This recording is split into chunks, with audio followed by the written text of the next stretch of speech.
इस वीडियो में हम लोग नेशनल पीजी कॉलेज बीकॉम का सेमेस्टर 6 का income tax assessment of firm and companies का पेपर करने जा रहे हैं। अभी हम क्या कर रहे हैं कि सारे जो न्यूमेरिकल आ चुके हैं ये 2023 के पेपर में, यानी कि प्रीवियस ईयर के पेपर में, केवल वो हम कर रहे हैं। जैसे कि क्वेश्चन नंबर 3 एक फॉर्म का क्वेश्चन था न्यूमेरिकल, वो भी हम प्रीवियस वीडियो में कर चुके हैं। उसके बाद क्वेश्चन नंबर 4 भी असेसमेंट ऑफ फॉर्म का न्यूमेरिकल था, ये भी हमने अभी किया है पिछली वीडियो में। इस सबका मैं डिस्क्रिप्शन में लिंक भी डाल दूंगा। उसके बाद क्वेश्चन नंबर 5 ये भी असेसमेंट ऑफ फॉर्म का न्यूमेरिकल क्वेश्चन है, हमने इसको भी पढ़ लिया है पिछली वीडियो में, यानी कि 3 अलग अलग वीडियो मैंने बनाई है क्वेश्चन नंबर 3, 4, 5 की, आप देख सकते हो, डिस्क्रिप्शन में लिंक डाल दूंगा। अब हम पढ़ने जा रहे हैं यूनिट 3 का एक क्वेश्चन आया है, क्वेश्चन नंबर 7। ये है असेसमेंट ऑफ कंपनी से रिलेटेड न्यूमेरिकल क्वेश्चन, तो वो अब हम सॉल्व करेंगे। ठीक है, तो पहले हम क्वेश्चन पढ़ लें। ये क्वेश्चन नंबर 7 आया है, domestic company in which public are substantially interested submits the following particulars of its income for the year ended this. तो एक डोमेस्टिक कंपनी है, उसने अपना ये सारा इंफॉर्मेशन दे रखा है। उससे पहले जरा हम देख लें इस क्वेश्चन में पूछ क्या रखा है। पूछा है compute the total income of the company and tax payable by it for the assessment year 2021-22। तो टोटल इनकम निकालना है। तो आपको अच्छा एक चीज और कि assessment of company, assessment of form, सबका मैंने सारा वीडियो बना रखा है। एटलीस्ट उसकी इंट्रोडक्शन वीडियो तो जरूर देख लो, ताकि आप लोग को पता चल जाएगा कि फॉर्मेट क्या होता है, कैसे क्या बनाते हैं। ठीक, जैसे अब ये कंपनी वाला क्वेश्चन है, तो जिसने मेरी वो वीडियो देखी होगी इंट्रोडक्शन वाली असेसमेंट ऑफ कंपनी की, तो उसको पता होगा कि टोटल इनकम जब कंपनी का पूछता है तो इसमें वो बुक प्रॉफिट और वैसे सब करके नहीं, इसमें हम डायरेक्टली टोटल इनकम निकाल लेते हैं। जीटीआई सब कुछ कैलकुलेट करते हैं, जीटीआई आता है, डिडक्शन लेस करते हैं, फिर टोटल इनकम आ जाता है। ठीक, दूसरी चीज, कंपनी फॉर्म के केस में जब टैक्स पेबल पूछा था तो केवल एक टैक्स लायबिलिटी बनता है, नॉर्मल वाला, और जब कंपनी के केस में टैक्स पेबल पूछता है तो फिर 2 बनता है। एक बनता है नॉर्मल टैक्स लायबिलिटी, जो कि जैसे हम बनाते आए हैं वैसे ही बनाते हैं, बस इसके फॉर्म से रेट चेंज होते हैं, और एक हम बनाते हैं मैट, मिनिमम अल्टरनेट टैक्स। ठीक है, फिर दोनों को कंपेयर करते हैं, जो भी ज्यादा होता है वही टैक्स पेबल होता है। और मैट कब बनाते हैं? जब बुक प्रॉफिट अंडर सेक्शन 115 जेबी दे रखा हो तब। तो वो हम देख लेंगे, अगर दिया होगा तो उस हिसाब से हम करेंगे क्वेश्चन को। तो हम पढ़ते हैं क्वेश्चन को।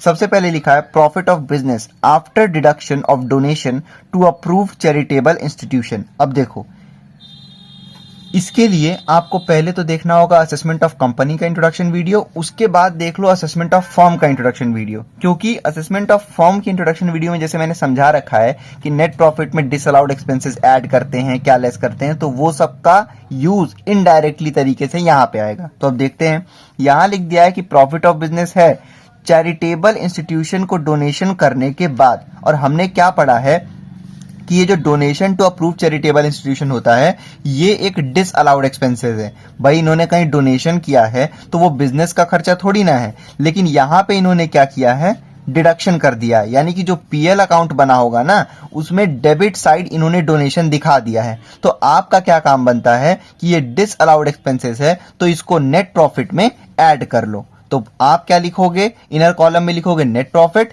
कितना है 1,90,000, उसमें ऐड करोगे donation to approve charitable institution, कितना है अमाउंट 30,000 रुपीज। तो 30,000 रुपीज आप ऐड कर दोगे 1,90,000 में, और आउटर कॉलम में लिख दोगे वो हो जाएगा इनकम फ्रॉम बिजनेस। अगर और कुछ भी है इनकम फ्रॉम बिजनेस का तो ऐड कर लेना। ठीक, नेक्स्ट पॉइंट लिखा है donation to charitable institution by cheque 30,000 rupees. अगर आपने मेरी 80G वाली वीडियो देखी होगी तो आपको पता होगा कि ये जो डोनेशन होता है चैरिटेबल इंस्टीट्यूशन को, ये 80G में जाता है, और 80G में भी 4 कैटेगरी होती है। ये जब भी चैरिटेबल इंस्टीट्यूशन लिख देता है सिर्फ, और कुछ नहीं मेंशन है, तो हम मानते हैं ये 80G की D कैटेगरी में जाता है, यानी 80G की लास्ट कैटेगरी में, मतलब कि विथ लिमिट के 50% में। तो हम उसका कैलकुलेशन करेंगे। ठीक, और एक ट्रीटमेंट तो मैंने बता रखा है, अभी इसको नेट प्रॉफिट में ऐड करना पड़ेगा क्योंकि डिडक्ट हो गया है पीएल में। ठीक है, तो लिख लो आप, एक तो पीएल में ऐड होगा और एक 80G में डिडक्ट होगा। ठीक, हाँ 80G में डायरेक्ट मत डिडक्ट करना, ये विथ लिमिट वाला पोर्शन है, तो पहले कैलकुलेशन करेंगे हम। नेक्स्ट लिखा है interest on government securities 10,000 rupees. ये है income from other sources head का, तो ये हो गया इनकम फ्रॉम बिजनेस का। ठीक है, ये इनकम फ्रॉम अदर सोर्सेज का आ गया। Income from other sources heading डालना और पहले ये लिख देना, फुल्ली टैक्सेबल होता है ये।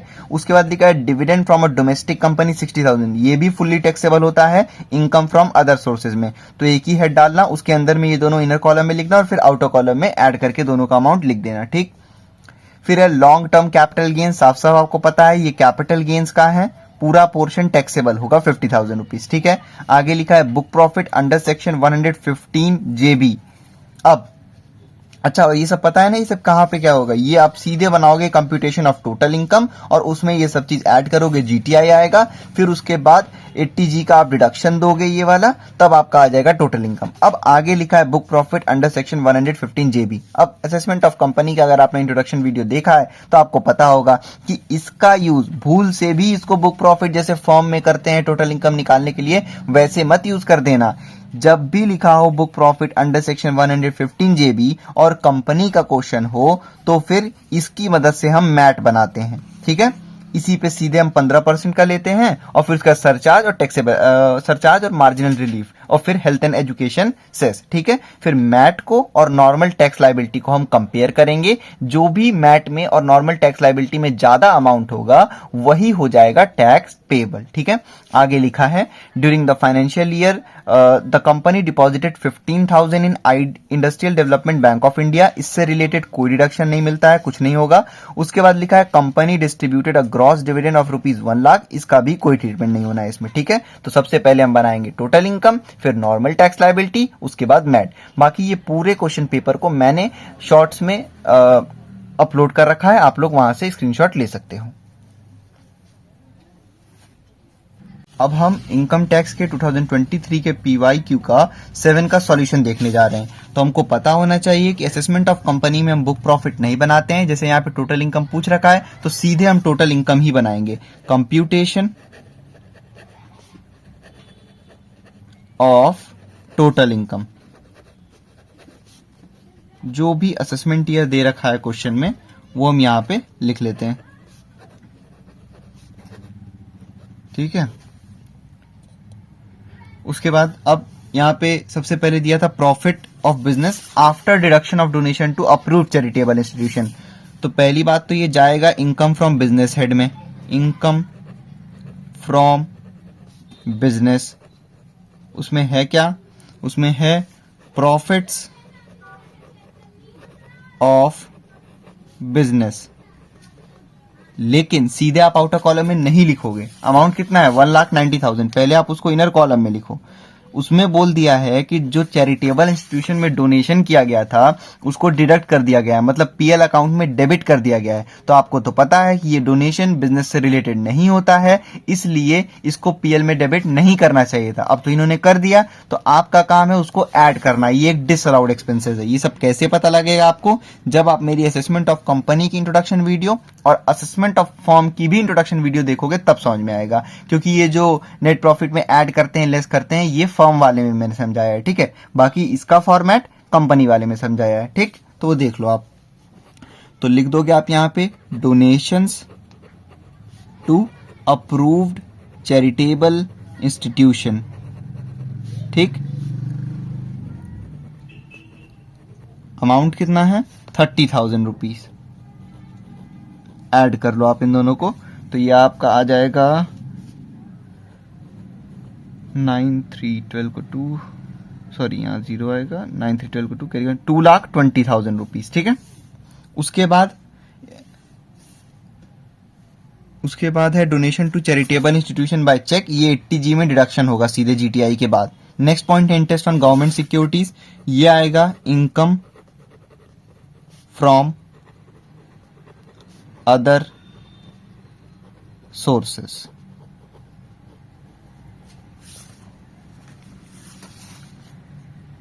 सबसे पहले इंटरेस्ट ऑन गवर्नमेंट सिक्योरिटीज, तो इसमें लिखोगे आप इंटरेस्ट ऑन गवर्नमेंट सिक्योरिटीज, ठीक। कितना है 10,000 रुपीज। तो पहले आप यहां पे लिखोगे 10,000 रुपीज इन अ कॉलम में, क्यों, क्योंकि एक दो और आइटम है। फिर है डिविडेंड फ्रॉम डोमेस्टिक कंपनी, ये भी फुल्ली टैक्सेबल होता है, तो इसको भी आप लिखोगे dividend from domestic company. Amount कितना है 60,000 रुपीज ऐड। और कोई भी है नहीं इनकम फ्रॉम अदर सोर्सेस का, दोनों को ऐड कर लो, आउटर कॉलम में लिख दो 70,000 रुपीज। ठीक, उसके बाद है लॉन्ग टर्म कैपिटल गेन्स, ये कैपिटल गेन्स हेड का है।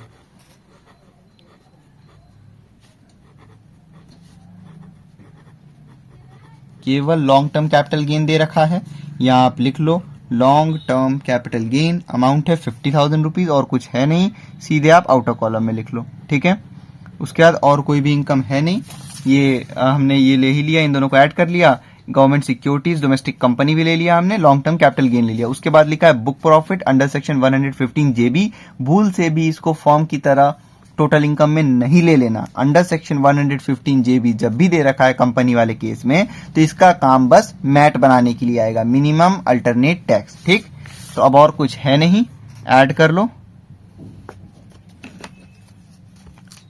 2,20,000 rupees plus 70,000 rupees plus 50,000 rupees. ठीक है, यह आ गया 3,40,000 रुपीज। अभी आप यहां पे लिखो, ये क्या हो गया, ग्रॉस टोटल इनकम यानी कि GTI। ठीक, इसमें से हम लेस करते हैं deductions under section 80C, sorry ये कंपनी वाला केस है तो इसमें 80C नहीं आता है। इसमें सीधे आप देख लो क्वेश्चन में कौन से सेक्शन का डिडक्शन है, तो लिखा है donation to charitable institution by cheque, ये आता है 80G में, तो हाँ ये कंपनी में क्वालिफाई होता है। तो लिखोगे डिडक्शन अंडर सेक्शन 80G, और है क्या, तो donations to approved charitable institution. ठीक है,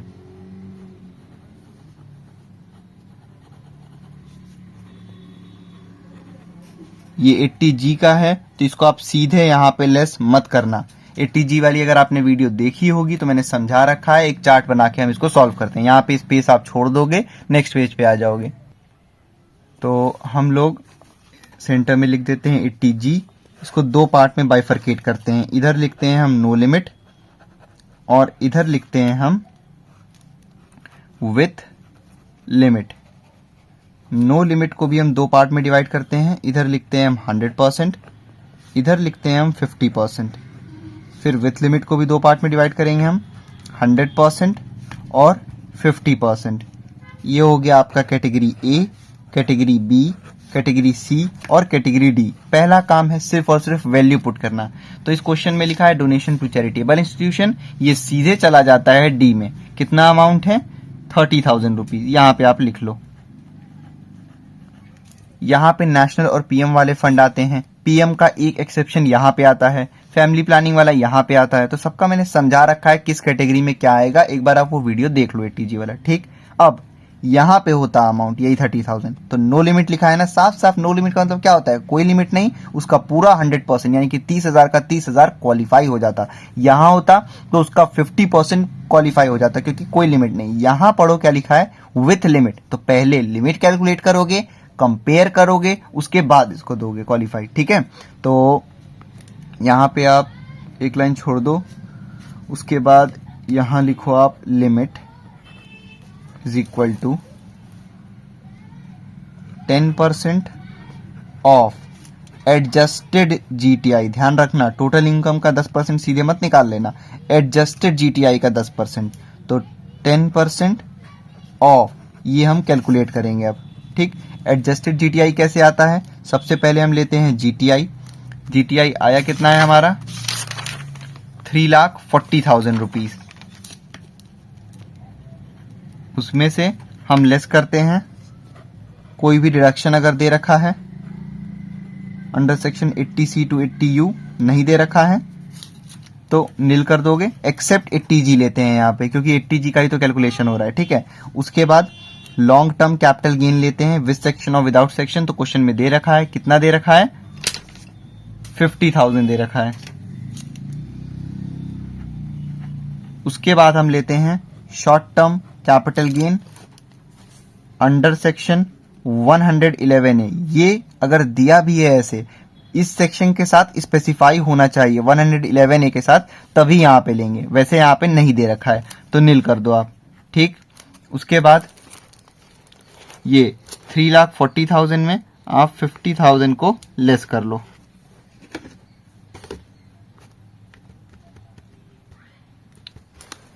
3,40,000 माइनस 50,000 रुपीज, ये आ गया 2,90,000 रुपीज।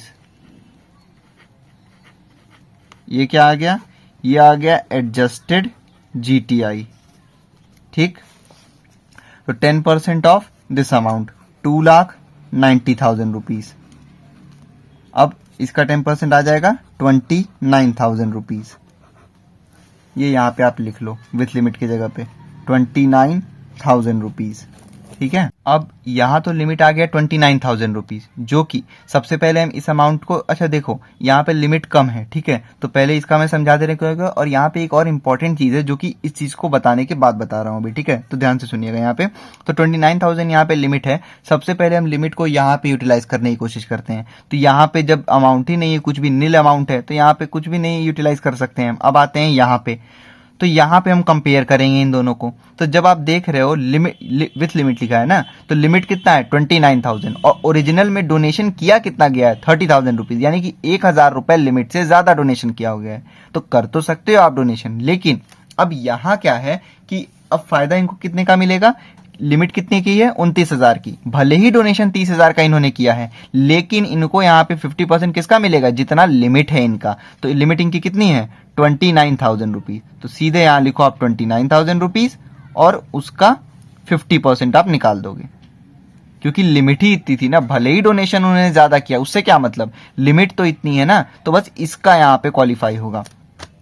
तो ये हो गया 29,000 रुपीज का 50%, ये हो गया 14,500 रुपीज। ठीक, एक चीज तो ये समझ गया आपकी यहाँ पे क्या होगा।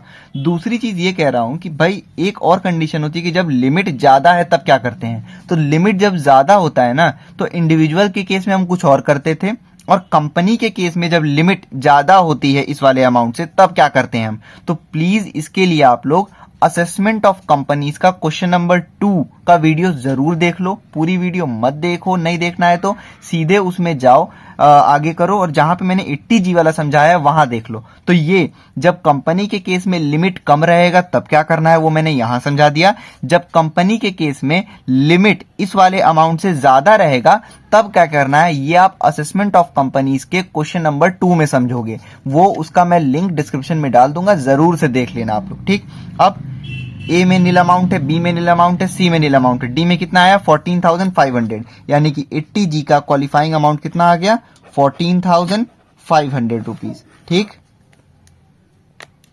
ठीक है। अब यहां आप लिखना चाहते हो तो फिर से लिख दो कि 29,000 रुपीज का 50%।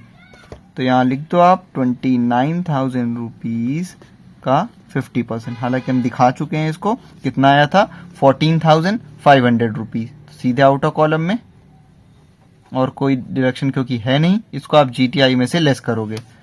तो 3,40,000 रुपीज माइनस 14,500 कितना आ गया 3,25,500 रुपीज।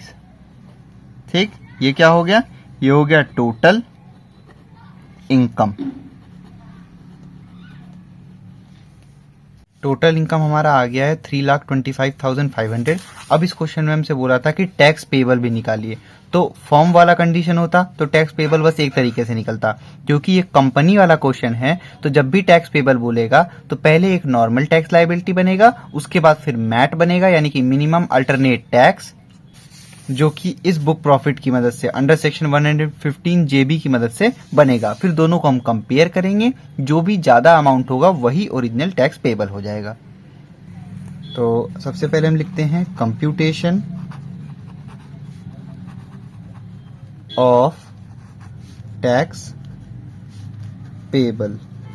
ठीक, फिर जो भी असेसमेंट ईयर है वो आप यहाँ पे लिखोगे। ये सब मैंने इंट्रोडक्शन वीडियो में समझा रखा है असेसमेंट ऑफ कंपनी पे, और डिस्क्रिप्शन में लिंक डाल दूंगा, आप देख लेना। ठीक है, सबसे पहले हम लेते हैं short term capital gain under section 111A 15%। नहीं दे रखा है, नील करो। शॉर्ट टर्म कैपिटल गेन इस सेक्शन के साथ स्पेसिफाई होना चाहिए, तो ही यहाँ पे लेते हैं।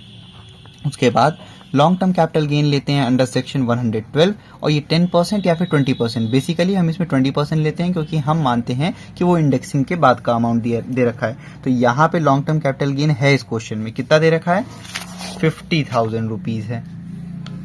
ठीक है, तो यहाँ आप लिखो 50,000 रुपीज एट द रेट 20%। ठीक है, तो 50,000 का 20% कितना हो गया, ये 10,000 रुपीज। सीधे आउटर कॉलम में आप लिखिए। ठीक, उसके बाद आप लिखोगे long term capital gain under section 112 10%। नहीं है, नील कर दो। उसके बाद हम लेते हैं winnings from lottery, crossword, puzzles under section 115 B 30%। नहीं है, नील कर दीजिए इसको भी। अच्छा देखिए, असेसमेंट ऑफ फॉर्म और असेसमेंट ऑफ कंपनी में यहाँ तक के सारे रेट्स सेम होते हैं। इसके बाद से असेसमेंट ऑफ कंपनी में सारे रेट्स अलग होते हैं, ध्यान रखना इस चीज को। ठीक है, तो अब आते हैं, ये यहाँ हम लिखते हैं other income, remaining other income.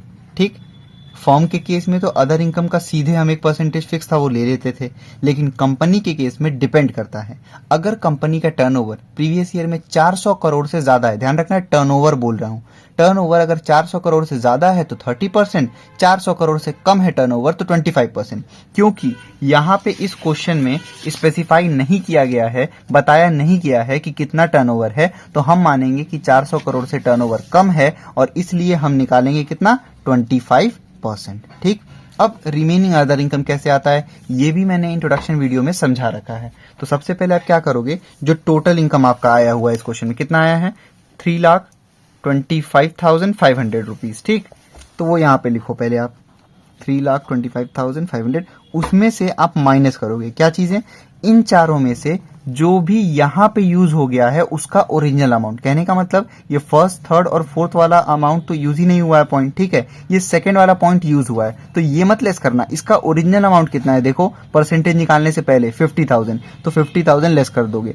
क्या और कोई भी ऊपर चारों में से यूज हुआ है, नहीं यूज हुआ है, तो बस इसी को आप माइनस कर दो, आपका रिमेनिंग अदर इनकम आ जाएगा। ठीक है, तो 3,25,500 माइनस 50,000 कितना हो गया, 2,75,500। ठीक, 2,75,500, इसका परसेंटेज कितना निकलेगा, 25%। कितना आ गया, 68,875।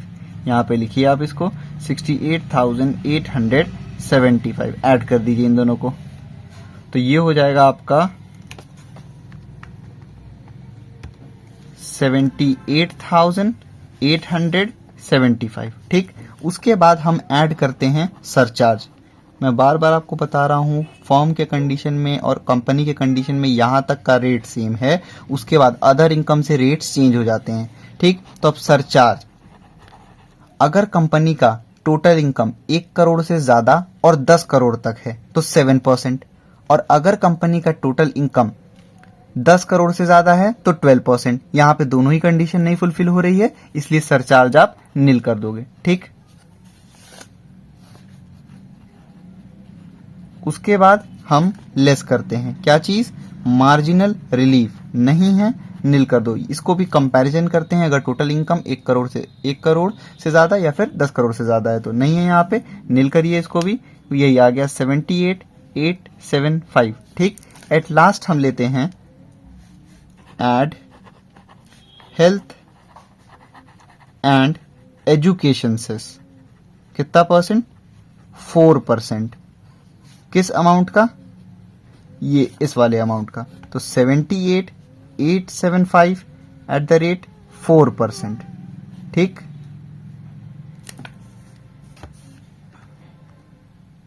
कितना आ गया ये,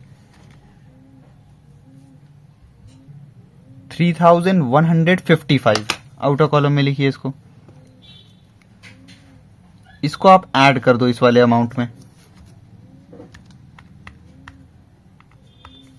ये हो गया 82,030 रुपीज। ठीक, अब इसके बाद हम क्या करते हैं, अगर 10th प्लेस पे राउंड ऑफ नहीं होता तो हम इसको राउंड ऑफ करते हैं। ये ऑलरेडी 10th प्लेस पे राउंड ऑफ है तो अभी इसको यहाँ पे लिख दो। अच्छा, अगर फॉर्म वाली कंडीशन होती तो यही आंसर हो जाता, लेकिन ये कंपनी वाला है ना, तो अभी आप यहाँ पे लिखोगे टैक्स पेबल ए, इसको नाम दे दो। क्यों? क्योंकि मैं बार बार आपको बता रहा हूं, अगर कंपनी का टैक्स पेबल पूछ रहा है और क्वेश्चन में बुक प्रॉफिट अंडर सेक्शन 115 जेबी भी दे रखा है, तो आपको दो टैक्स पेबल निकालना पड़ेगा। एक जो ये नॉर्मल वाला है वो, अब एक मैट के तरीके से, ठीक। फिर उससे हम कंपैरिजन करेंगे इस वाले अमाउंट का, ठीक है। अब हम यहां लिखेंगे मिनिमम अल्टरनेट टैक्स, यानी कि मैट, ठीक। सबसे पहले इसमें क्या करते हैं, जो बुक प्रॉफिट है अंडर सेक्शन 115 जेबी, उसका हम सीधे 15% निकाल लेते हैं। तो देखिए आप कितना है, 8 लाख रुपीस। यहां लिखो आप 8 लाख रुपीस का 15%,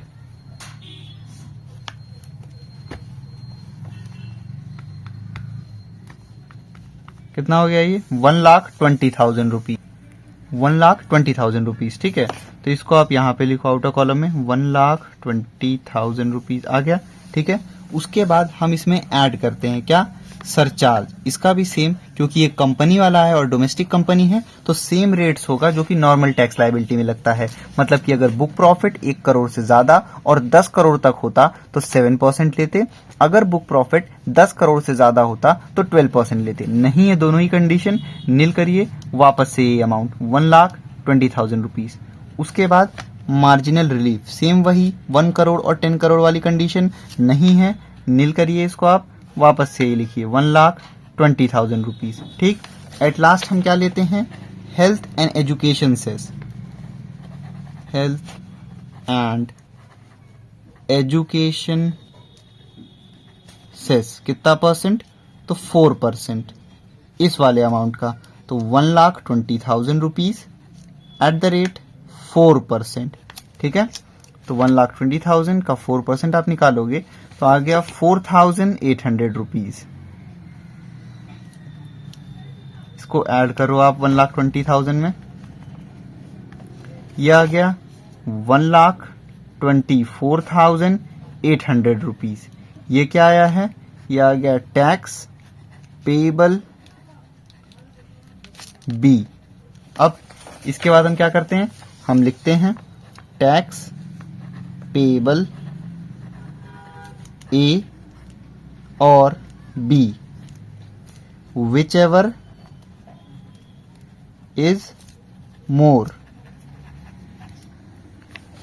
तो आप खुद देख लो, ए है 82,030 रुपीज और बी है 1,24,800, ठीक है। यानी कि मैट वाला टैक्स पेबल ज्यादा है, और हमने पढ़ा है जो भी ज्यादा होगा तो वही टैक्स पेबल हो जाएगा, ठीक है। तो आप यहां लिखोगे tax payable is equal to 1,24,800 rupees. MAT क्यों निकालते हैं ये भी मैंने इंट्रोडक्शन वीडियो में समझा रखा है, आप देख सकते हो उसको, ठीक है। प्लेलिस्ट में मिल जाएगी आपको असेसमेंट ऑफ कंपनी की। तो आप देख लिए इसको कि भाई इसमें हमसे पूछा था कि टोटल इनकम निकालिए, हमने टोटल इनकम निकाल दिया, ठीक। उसके बाद हमसे पूछा था टैक्स पेबल, तो क्योंकि ये कंपनी वाला कंडीशन है, पहले हमने निकाल दिया ये नॉर्मल टैक्स लायबिलिटी, वो आया 82,030, फिर हमने मैट निकाल दिया, वो आ गया 1,24,800। हमने दोनों को कंपेयर किया, टैक्स पेबल ए और B, whichever is more. तो हमने देखा ए है 82,030 और बी है 1,24,800। इन दोनों में ग्रेटर कौन सा है आपको खुद पता है, 1,24,800, और यही हो गया टैक्स पेबल।